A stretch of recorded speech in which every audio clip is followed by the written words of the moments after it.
Hey y'all, they're getting ready to do an update on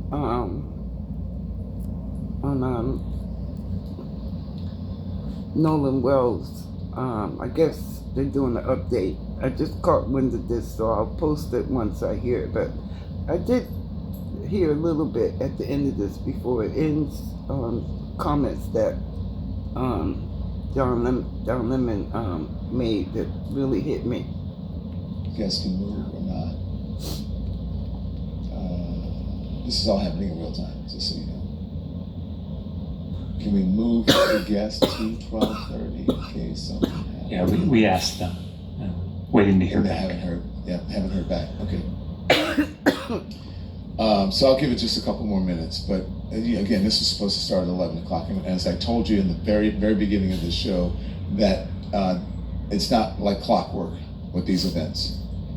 Because you don't know what they're talking about, how long it's going to take, obviously, but also what's going to be the reaction from the family and from the lawmakers, whether this is something that is amicable, this discussion, or there could be some animus here. That was not my tone. Investigation is being I'm not portrayed. there. Now the question is, if they come out of this and say there's going to be arrests or whatever, that would be a big deal. I don't know if that's going to happen. I don't feel that it's going to happen in this moment, because they're trying so hard, I feel, not to say anything. But hey, who knows? And according to the former judge in Mississippi, he's a former Mississippi judge. According to that judge, there is enough information that he believes. Listen to this, y'all. He believes.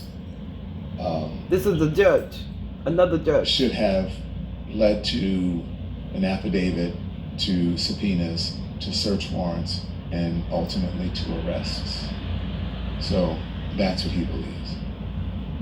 Yeah. And that's what most of us believe. Stand by. Okay, here they come. So there's a family, there's Ben Crump. Let's listen. Good morning.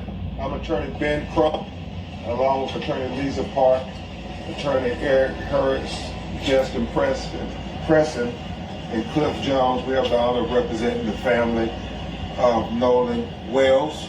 We have present with us his mother and father, Christine and Elmore.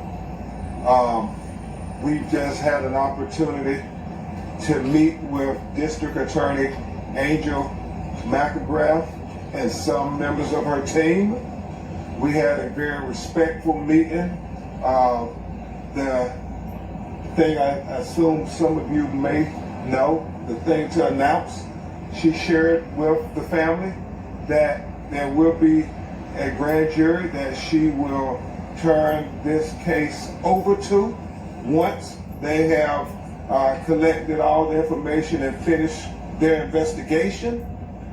We also agreed that we will have a mutual inspection of the cell phone with our experts and their experts.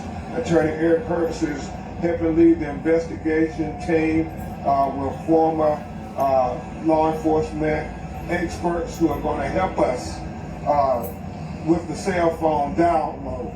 So everybody will be able to see at the same time what the cell phone has. We also talked about trying to make sure we dot every I and cross every T. I know that we're getting about 50 calls a day to 100 calls a day from people who were there on Horn Island, people who are familiar with individuals that were there on Horn Island. And so we continue to be steadfast in trying to get to the truth of why Nolan Wells is dead. At this time, we'll have Attorney Hurts say a few words, and then Christine and Elmore will just talk about the homegoing services and celebration for Nolan, and then we'll take a few of your questions. Attorney Eric Hurts. Thank you. Right now, there's a lot of unanswered questions. We appreciate the district attorney meeting with us, but because of certain types of confidentiality that even the victims are not allowed to know, we did not get all the answers we want. We have an independent investigation going on that involves former law enforcement, federal agents that are going to be looking into all the different information we got. The calls are coming in and we're getting a lot of information. Some of the people that I spoke to are not talking with law enforcement here. We're going to be trying to get them to cooperate with each other because we want to make sure the narrative, which has been put out that is false, is going to be corrected. So at this point, we just ask everybody to keep calling in if you have any information and let us know.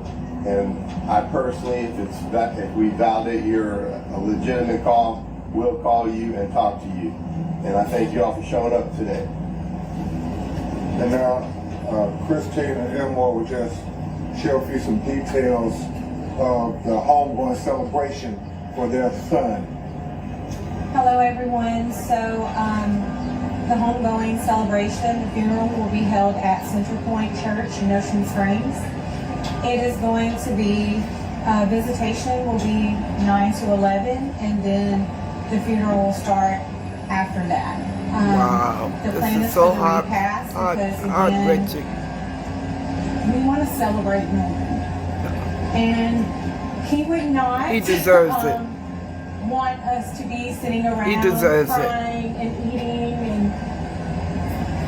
And so what we're going to do is kind of have a party to celebrate him. And He that will deserves go at the it. Jackson Celebrate County his life. Fairgrounds. Celebrate his life. So we really do want to keep it for family and friends. We are going to allow media to come in as well. And lastly, I just... 15 minutes. Oh, absolutely. The steal was stopped on election day. I think in no small part thanks to Judicial Watch's heavy lifting. In just the last year and a half or two, Pause. we've cleaned up 4